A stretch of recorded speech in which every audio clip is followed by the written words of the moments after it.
Sa nakaraang istorya ay inutusan ng chairman si Suha, na siraan ang restaurant ni Seroy.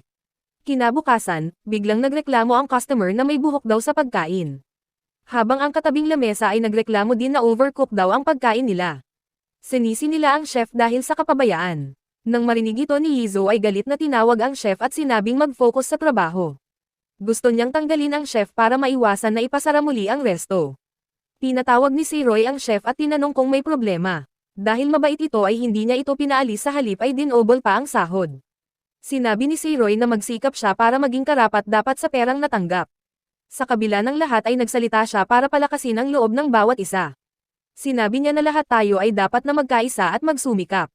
Hindi nasiyahan si Yizo sa desisyon ni Seroy dahil hindi siya nito pinakinggan. Kinaumagahan, aksidenteng nakilala si Yizo ng grupo ng mga magkakaibigang bully. Pumunta sila dito para gumanti at gustong ipahiya si Yizo. Buti na lang at dumating si Jonso sa tamang oras at namagitan sa pagtatalo ng mga kaklase. Inamin niya na siya ang nagsumbong sa pulis ng pag-iinom nila ng gabing iyon.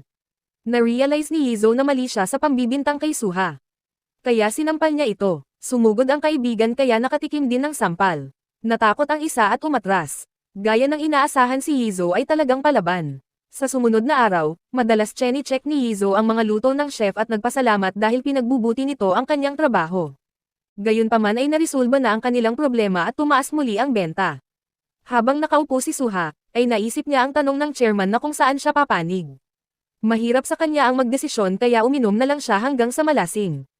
Habang naglalakad pa uwi ay aksidente niyang nabangga si Seroy kasama ang buong grupo. Nang makita na ito ay personal na pag-uusap ay lumayo ang lahat at si Yizo lang ang naiwan.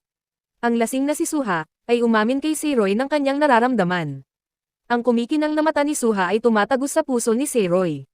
Biglang naging romantic ang paligid. Nang magtutukaan na ang dalawa sa harap ni Yizo ay tinakpan niya ang bibig ni Suha at tinulak bago pa dumampi ang kanilang mga labi. Napahiya si Suha, at agad na nanahimik. Ngunit gusto niyang asarin si Yizo kaya sinabi niya na gusto niyang kumain kasama ang buong grupo ni Seroy. Hindi makatanggi si Seroy kaya pumayag. Dahil dito ay naiilang ang lahat sa pag-uusap.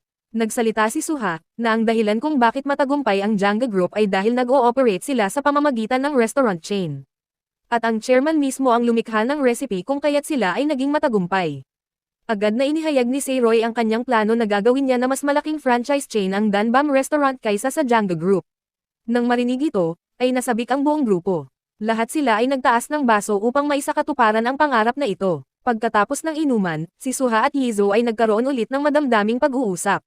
Dito ay sinabi ni Yizo, na gusto niya talaga si Seroy at kung sino man ang humadlang sa kanya ay gagamit siya ng kahit na anong paraan para sirain ang taong iyon.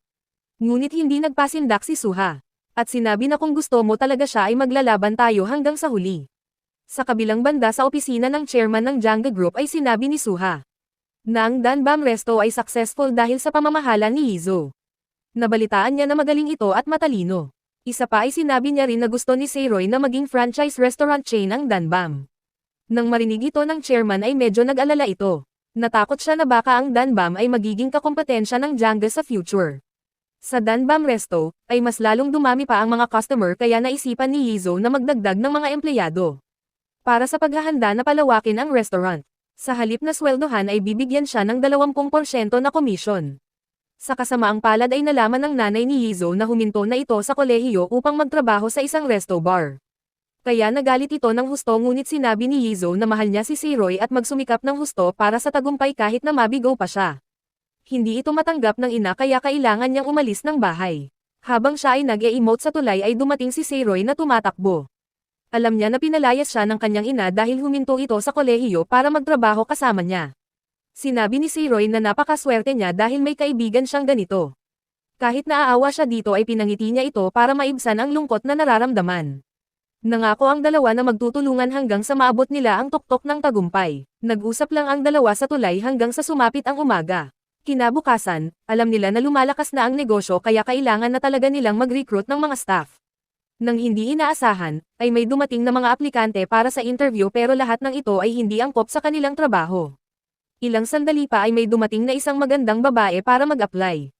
Nang makita ito, ang mga empleyado kabilang si Seroy ay napakasaya pero hindi ito tinanggap ni Yizo kaya nang hinayang ang katrabaho.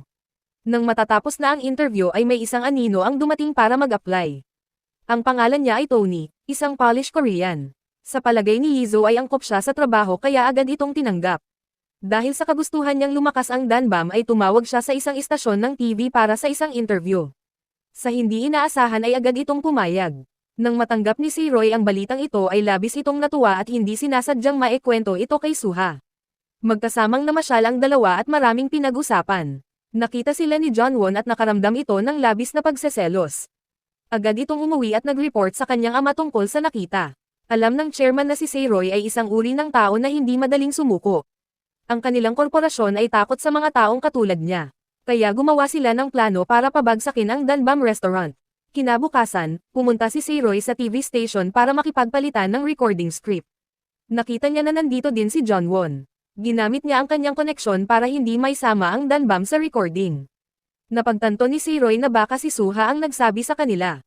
Sinabi ni John Won na pababagsakin niya si Seroy, ngunit sabi ni Seroy na ako ang magiging dahilan ng pagbagsak ng inyong kumpanya. Dahil hindi natuloy ang session ng pagre-record ay nalungkot si Seroy pero nandyan naman si Yizo na nagpapalakas ng kanyang loob. Namasyal ang dalawa sa labas at bigla nilang nakasalubong si Suha. Pero sa pagkakataong ito ay hindi siya pinansin ni Seroy, na labis naman niyang ikinalungkot. Dito ay sinabi ni Yizo ang taong nagsumbong sa pulis noong gabing iyon ay hindi si Suha, kundi ang kanyang mga kaklase. Nang marinig ito ay tumakbo si Seroy upang hanapin si Suha at humingi ng tawad. Sa hindi kalayuan ay nakita niya ito sa bus stop. Hinawakan niya agad ang kamay ni Suha at sinabing desidido siya na pabagsakin ang Janga Group sa lalong madaling panahon. Para hindi na siya magsasakripisyo. Pero agad naman dumating ang bus kaya dito na naghiwalay ang dalawa. Sa pag-alis ni Suha, ay tinawagan agad ni Seroy ang misteryosong tao na nagmamonitor sa takbo ng stocks ng Janga Group. Ang taong ito ay nagbalita na ang shares ni Seroy ay umabot na sa 10 billion won. Agad na inutos ni Seroy na bilhin ang lahat ng shares ng Janga. Nang marinig ang balitang ito ay agad na sumugod ang assistant para ipaalam sa chairman na si Seroy ay bumili ng maraming shares sa Janga. Dito ay nalaman nila na si Seroy pala ay nagsimulang bumili ng shares 8 taon na ang nakakalipas. Noong nasangkot si John Won sa isang iskandalo, na naging dahilan para bumagsak sa ibaba ang bentahan ng shares. Ngayon, si Seroy ay pangatlo sa pinakamalaking shareholder ng Janga Group. Nabigla ang chairman sa balita. Natawa siya na parang mababaliw. Hindi niya akalain na ganito pala kagaling si Seroy. Ang chairman ay agad na pumunta sa Danbam Restaurant para makipagkita kay Seroy. Akala niya noong una ay sisiw lang ang batang ito. Ngunit kalaunan ay naging mabangis na hayop na ito.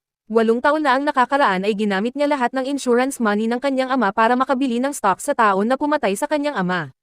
Ang kanilang mga muka ay sobrang mapanganib. Gayunpaman ay malugod pa rin silang tinanggap ni Seroy. Inutusan niya ang chef, na kung maaari ay magluto siya ng pinakamasarap na pagkain. Personal na inihatid ni Seroy ang pagkain sa lamesa. Biglang nagtanong ang chairman kung ano ang motibo niya sa pagbili ng kanyang mga shares at kung bakit ay halos bilhin na niya ito lahat. Sa oras na ito ang lahat ay tumahimik. Dahil alam na nila ang totoong layunin ni Seroy. Siyempre, hindi sinabi ni Seroy ang totoong intensyon niya na makuha ang buong Janga Group. Nagsinungaling na lang siya at sinabing binili niya ito dahil nakikita niya na may potensyal na lumago ang kanyang pera. Ang chairman at ang lahat ng kasama ay nag-enjoy sa inihandang pagkain.